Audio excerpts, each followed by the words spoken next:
اعوذ باللہ من الشیطان الرجیم بسم اللہ الرحمن الرحیم السلام علیکم ورحمۃ اللہ وبرکاتہ نحمدہ ونصلی ونسلم علی رسولہ الکریم اما بعد فاعوذ باللہ من الشیطان الرجیم بسم اللہ الرحمن الرحیم۔ آج کا جو ہمارا ٹاپک ہے وہ ہے زکوٰۃ کی دعوت۔ حضرت عبداللہ بن عباس رضی اللہ تعالیٰ عنہ سے روایت ہے کہ رسول اللہ صلی اللہ علیہ وآلہ وسلم نے معاذ بن جبل رضی اللہ تعالیٰ عنہ کو یمن کی طرف بھیجا تو رخصت کرتے ہوئے ان سے فرمایا کہ تم وہاں ایک صاحب کتاب قوم کے پاس پہنچو گے۔ جب تم ان کے پاس پہنچو تو سب سے پہلے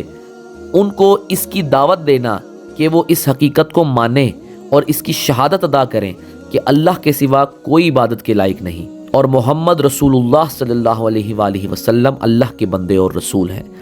پھر اگر وہ تمہاری یہ بات مان لیں تو تم ان کو یہ بتانا کہ اس اللہ نے تم پر دن رات میں 5 نمازیں فرض کی ہیں۔ پھر اگر وہ اس بات کو بھی مان لیں تو ان کو پھر بتانا کہ اللہ نے تم پر صدقہ زکوٰۃ فرض کیا ہے جو مالداروں سے وصول کیا جائے گا جو صاحب استطاعت ہیں، اور انہی میں یعنی کہ انہی لوگوں میں فقراء اور غربا کو وہ دے دیا جائے گا۔ پھر اگر وہ اس کو بھی مان لیں تو زکوٰۃ کی اس وصولیابی کے سلسلے میں چھانٹ کے ان کے اچھے نفیس اموال لینے سے پرہیز کرنا، بلکہ اوسط کے حساب سے وصول کرنا،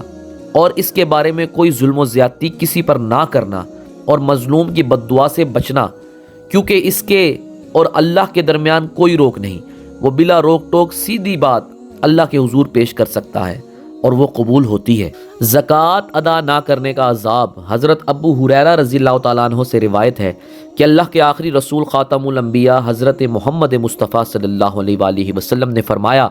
جس آدمی کو اللہ تعالیٰ نے دولت عطا فرمائی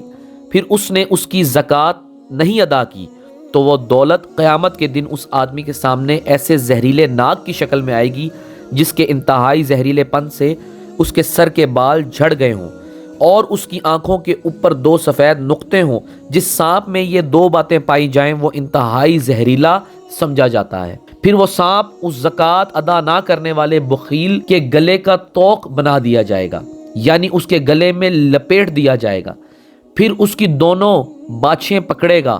اور کاٹے گا اور کہے گا کہ میں تیری دولت ہوں، میں تیرا خزانہ ہوں۔ یہ فرمانے کے بعد اللہ کے آخری رسول خاتم الانبیاء حضرت محمد مصطفیٰ صلی اللہ علیہ وآلہ وسلم نے قرآن مجید کی ایک آیت تلاوت فرمائی جس کا مفہوم یہ ہے، اور نہ گمان کریں وہ لوگ جو بخل کرتے ہیں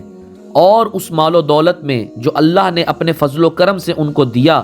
اور اس کی زکوٰۃ نہیں نکالتے کہ وہ مال و دولت ان کے حق میں بہتر ہے، بلکہ انجام کے لحاظ سے وہ ان کے لیے بدتر ہے اور شر ہے۔ قیامت کے دن ان کے گلوں میں توق بنا کے ڈالی جائے گی، وہ دولت جس میں انہوں نے بخل کیا اور وہ جس کی زکوٰۃ ادا نہیں کی۔ زکوٰۃ مال کی تطہیر اور تزکیہ کا ذریعہ ہے، اور جو لوگ سونا چاندی وغیرہ مال و دولت بطور ذخیرے کے جمع کرتے اور جوڑتے رہتے ہیں اور اس کو خدا کی راہ میں خرچ نہیں کرتے تو اے پیغمبر صلی اللہ علیہ وآلہ وسلم ان کو فرما دیجئے کہ ان کے لیے ایک دردناک عذاب رکھا ہوا ہے۔ یہ عذاب انہیں اس دن ہوگا جس دن کے ان کی جمع کردہ دولت کو دوزخ کی آگ میں تپایا جائے گا، پھر اس سے ان کے ماتھے ان کے پہلو کو داغی کیا جائے گا اور ان سے کہا جائے گا یہ تمہاری وہ دولت ہے جس کو تم نے اپنے لیے جوڑا تھا اور ذخیرہ کیا تھا، پس مزہ چکھو تم اپنی دولت کی ذخیرہ اندوزی کا۔ تو جب یہ آیت نازل ہوئی جس میں ذخیرے کے طور پر مال و دولت جمع کرنے والوں کے لیے آخرت کے سخت دردناک عذاب کی وعید ہے تو صحابہ رضی اللہ تعالیٰ عنہ پر اس کا بہت بوجھ پڑا اور وہ بڑی فکر میں پڑ گئے۔ حضرت عمر رضی اللہ تعالیٰ عنہ نے کہا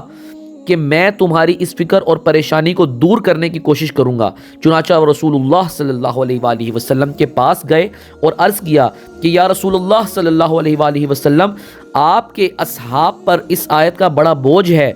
اللہ کے آخری رسول خاتم الانبیاء حضرت محمد مصطفیٰ صلی اللہ علیہ وآلہ وسلم نے فرمایا کہ اللہ پاک نے زکوٰۃ تو اسی کے لیے فرض کی ہے کہ اس کی ادائیگی کے بعد جو مال باقی رہ جائے گا وہ پاک ہے، اور اسی طرح میراث کا قانون اس کے لیے مقرر کیا جائے گا۔ ابن عباس رضی اللہ تعالیٰ عنہ کہتے ہیں کہ آپ صلی اللہ علیہ وآلہ وسلم نے فرمایا کہ میراث کا قانون اسی کے لیے مقرر کیا گیا ہے کہ تمہارے پسماندگان کے لیے سہارا ہو۔ حضرت عمر رضی اللہ تعالیٰ عنہ نے رسول اللہ صلی اللہ علیہ وآلہ وسلم کا یہ جواب سن کر خوشی میں کہا اللہ اکبر اللہ اکبر۔ اس کے بعد رسول اللہ صلی اللہ علیہ وآلہ وسلم نے حضرت عمر رضی اللہ تعالیٰ عنہ سے فرمایا میں تم کو وہ بہترین دولت بتاؤں جو اس کی مستحق ہے کہ اس کو حاصل کیا جائے